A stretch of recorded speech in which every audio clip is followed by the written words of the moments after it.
بسم اللہ الرحمن الرحیم۔ السلام علیکم دوستو ہم کل سے روزانہ کی بنیاد پر حدیث صحیح بخاری کا بیان شروع کرنے جا رہے ہیں، اور کل سے روزانہ رات 8 بجے کے وقت ویڈیو ہمارے یوٹیوب چینل پر اسی وقت فیس بک پر پبلک کی جائے گی۔ اور آئیے آج صحیح بخاری کا تعارف پیش کرتے ہیں۔ صحیح بخاری حدیث کا مجموعہ ہے جسے ابو عبداللہ محمد ابن اسماعیل البخاری رحمۃ اللہ علیہ نے مرتب کیا ہے۔ ان کے مجموعے کو مسلم دنیا کی غالب اکثریت سنت رسول صلی اللہ علیہ وسلم کی سب سے مستند مجموعوں میں سے ایک تسلیم کرتی ہے۔ اس میں 98 کتابوں میں تقریباً 7563 احادیث تکرار کے ساتھ شامل ہے۔ مصنف کی زندگی کا حوال یہ ہے کہ امام بخاری رحمۃ اللہ کو حدیث میں امیر المومنین کہا جاتا ہے۔ ان کا شجاع نسب اس طرح ہے: ابو عبداللہ محمد ابن اسماعیل ابن ابراہیم ابن مخیرہ ابن حرزہ البخاری۔ ان کے والد اسماعیل اپنے زمانے میں ایک مشہور محدث تھے، اور انہیں امام مالک، حماد ابن زید اور عبداللہ ابن مبارک رحمۃ اللہ کی صحبت کا موقع ملا تھا۔ امام بخاری رحمۃ اللہ کی ولادت جمعہ 13 شوال 194 ہجری کو ہوئی۔ ان کے والد بچپن میں ہی انتقال کر گئے۔ 16 سال کی عمر میں امام اور عبداللہ ابن مبارک کی تالیف شدہ کتابیں حفظ کرنے کے بعد اپنے بڑے بھائی اور والدہ کے ساتھ حج کیا۔ حج کی تکمیل کے بعد آپ مزید 2 سال مکہ مکرمہ میں رہے، اور 18 سال کی عمر میں پہنچ کر مدینہ کی طرف روانہ ہوئے اور کتابیں قاضی صحابہ تابعین اور تاریخ الکبیر تالیف کی۔ امام بخاری نے علم کی تلاش میں عرب کے دوسرے اہم مراکز جیسے شام، مصر، کوفہ، بصرہ اور بغداد کا بھی سفر کیا۔ امام بخاری رحمۃ اللہ نے سب سے پہلے 205 ہجری میں احادیث سننا اور سیکھنا شروع کیا، اور اپنے شہر کے علماء سے استفادہ کے بعد 2010 ہجری میں سفر شروع کیا۔ ان کا حافظہ ایک قسم کا سمجھا جاتا تھا۔ حدیث سننے کے بعد اسے یاد سے دہراتے تھے۔ معلوم ہوا ہے کہ آپ نے بچپن میں 2000 حدیث حفظ کر لی تھی۔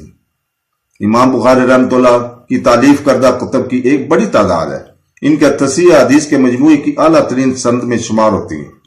انہوں نے اس کتاب کا نام الجامع المسند الصحیح المختصر من عمر رسول اللہ صلی اللہ علیہ وسلم اور سنت الامیہ رکھا۔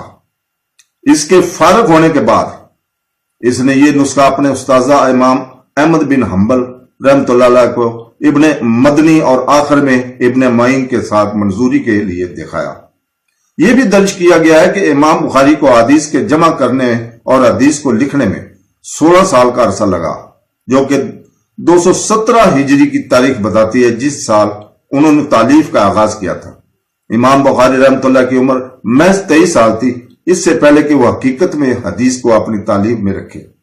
اس نے غسل کیا، 2 رکعت نفل نماز پڑھ کر اللہ سے ہدایت مانگی، اور اس نے مسجد نبوی کے روضہ میں رسول اللہ صلی اللہ علیہ وسلم کی قبر مبارک اور ممبر کے درمیان ہر حدیث کو حتمی شکل دی، اور مسجد میں حدیث لکھی۔ کسی حدیث سے پوری طرح مطمئن ہو کر رہی، اسے اپنے مجموعہ میں جگہ دی۔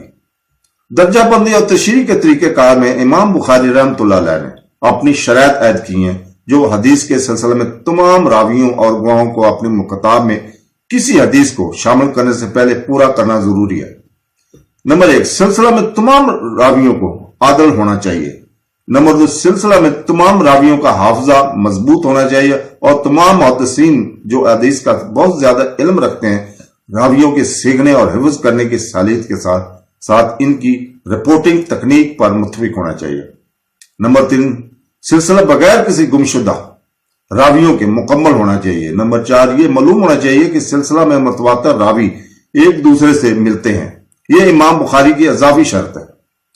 امام نووی رحمۃ اللہ علیہ کہتے ہیں کہ تمام علماء اسلام کا اس بات پر اتفاق ہے کہ صحیح بخاری کو قرآن کے بعد سب سے زیادہ مستند کتاب ہونے کا درجہ حاصل ہے۔